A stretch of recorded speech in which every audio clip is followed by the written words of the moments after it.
5, 6, and 7 are going to be a little bit more tricky because we have extra pieces of information. So number 5 says the length of a bowling alley lane is 11 inches shorter than triple the width. Let W represent the width and write an expression representing the length of the bowling alley lane.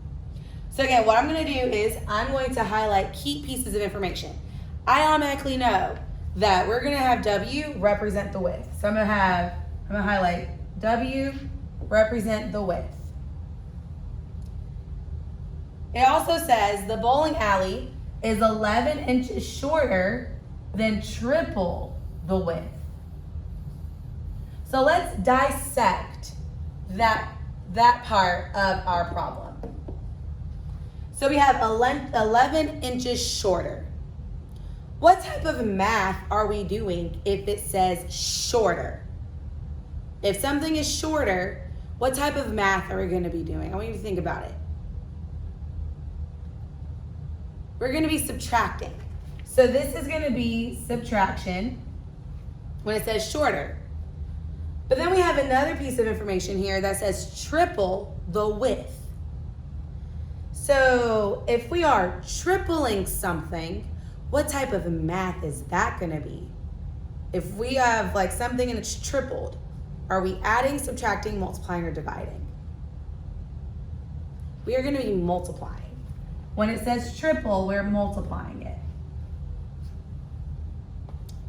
So now we have our pieces of information. We just now need to put it together to create an expression. So the first thing I'm going to put is actually going to be the W, because I automatically know that represents my width. So I'm going to write W.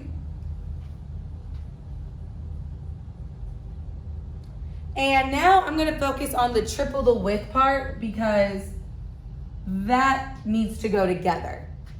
So we know that we're going to be multiplying W by something. We need to figure out what number are we going to multiply W by.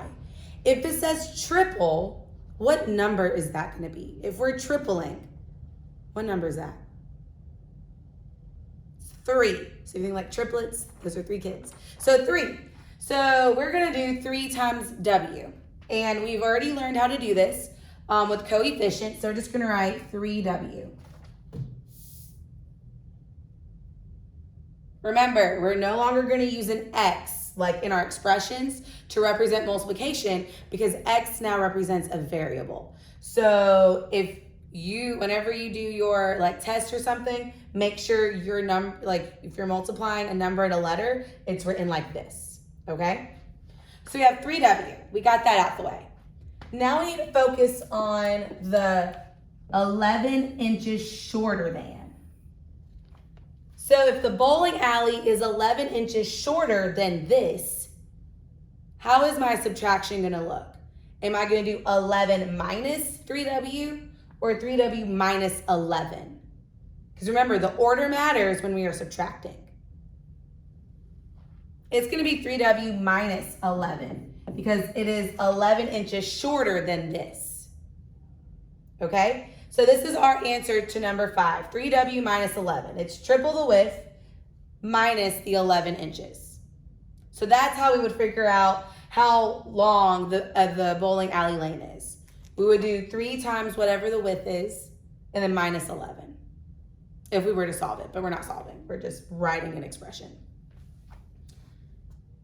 And then I'm going to scroll up for 6 and 7. So I got more. All right, so number 6 says a restaurant always keeps 3 times as many cups in the kitchen as it has seats in the dining room. The restaurant also keeps 20 more cups in a storage closet. If S stands for the number of seats, write an expression that can be used to find the total number of cups. So this one we have a lot of information for. So we need to make sure we read and take out the information carefully. The first thing I'm going to highlight that stands out to me is our variable. So it says if S stands for the number of seats. So S represents the number of seats. So we're going to be using S somewhere in our expression. So now let's go back to the beginning. Now that I got that out of the way, I'm going to go back to the beginning of my word problem. It says a restaurant always keeps 3 times as many cups as it has seats. So that means for every cup, it's like however many cups there are and how many seats there are, there's 3 times of that. So we want the same number of cups and the same number of seats. So those are going to be the same numbers. The restaurant also keeps 20 more cups in a storage closet. So we have 3 times as many cups as it has seats. So remember, cups and seats are going to be the same number. So if there's 3 cups, there's 3 seats. And then there's 20 more cups in a storage closet. So the first thing I want to do is I'm going to look at the 3 times as many. This, again, it says 3 times. What type of math are we doing if it says 3 times? Are we adding, subtracting, multiplying, or dividing? We're going to be multiplying. So this is going to be a multiplication in our expression. And then down here it says 20 more cups. If you have like 20 more of something, what type of math would that be? So like let's say I have 10 cups and my neighbor has 20 more cups than me. What type of math will we do to figure out how many cups they have? We're going to be adding. So this right here is going to be addition. So we know that we're going to be multiplying and we're going to be adding in this expression. Now here's the part that will always get us is what is our expression going to look like? So we're going to start with the beginning. So it says 3 times as many cups as it has seats. So this is where our variable is going to come into play.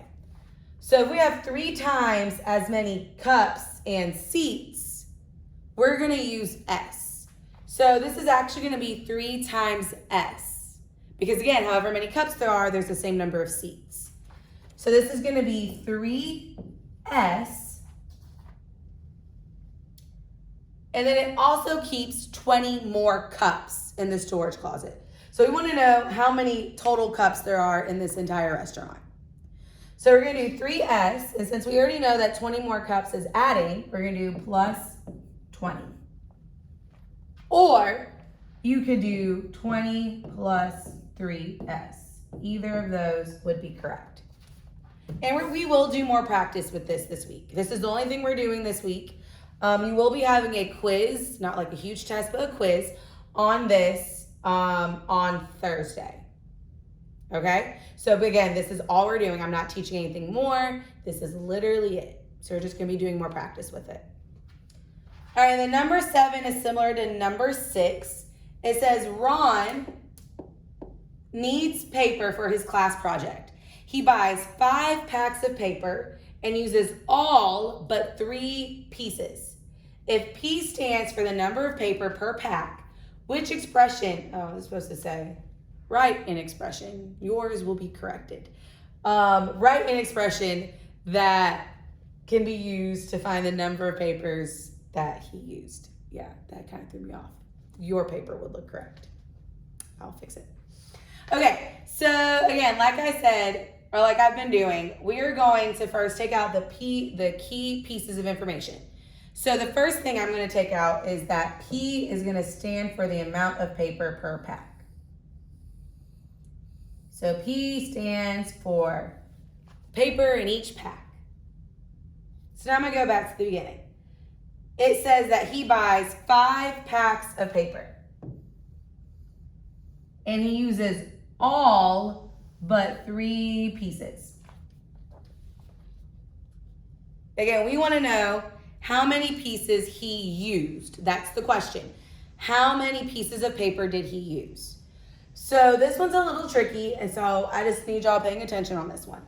It says that he bought 5 packs of paper. He didn't buy 5 pieces of paper. He bought 5 packs of paper. So what type of math are we going to do if he used an entire pack and he bought 5 packs? We're going to be multiplying. So for this is going to be 5P because we're multiplying the 5 packs per paper. 5 packs of paper. So again, he bought 5 packs of paper and he used all of those pieces but 3 of them. So again, we want to know how many pieces of paper he did use. So to figure that out, we'll do 5 times P. But since he didn't use all 3 pieces, we're going to do minus 3. So like, for example, let's say that P represents 20. So there's 20 pieces in each pack. We would do 5 times 20, but since he used all of them but 3, we'll subtract 3 to figure out how many pieces of paper he did use. Okay? And again, we will do more practice with this, but do keep this paper, watch this video, whatever you need to do throughout the rest of the week to help you on the assignments we're going to be doing. You will have an independent practice to do using what I just did or what we just did. It will be on quizzes, so there will be multiple choice. And then tomorrow tomorrow and Wednesday, you will do more practice with this. And again, like I said, you're gonna have a quiz, not a huge test, but a quiz on this on Thursday just to see how much you've caught on. Again, this is as hard as it's gonna get. It's not gonna get much harder than this. If you have any questions, let me know. And yeah, bye y'all.